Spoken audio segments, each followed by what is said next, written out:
So what's up? Good morning guys, Chris TV. Welcome back to my channel again guys. To this video guys, dito ako sa kwarto ko guys, maglinis tayo ng electric fan. Yan, oh.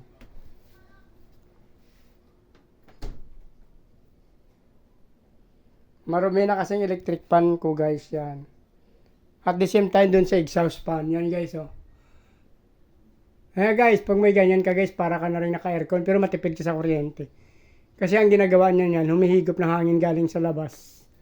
Dito siya humihigop ng hangin guys, yan. Yan. Ito yung bagong na-discover ko guys. Yan. Dito kumukuha ng hangin, yung exhaust fan ko na yan. Pinapaandar ko yan sa gabi. Yan, humihigop siya dito ng hangin, tapos nilalabas yan doon. At the same time, bumabalik ulit doon sa ilalim ng aking pinto. Bumabalik siya ulit sa ilalim ng pinto. Pasensya na kayo marami kasi may mga baon ako ditong biscuit. Yan, oh. Binili ng anak ko, nagpasok ako dito ng mga biscuit to guys. Yan. Yung isa naman basurahan. Dito kayo. Kaya medyo magulo yung kwarto ko dito guys. Ito yung mga biscuit na mga ano yan. Nagbaon ako dito sa loob. Kasi minsan pag gising ko nagugutom ako sa madaling araw. So ito ngayon guys yung yung aking exhaust fan yan. Naglalabas yan siya dyan ng mainit. Hinihigop niya dito yung magandang hangin. Dyan, pinapahigop ko siya dyan. Minsan kahit dalawahin mo to, mas tipid pa rin siya sa aircon guys.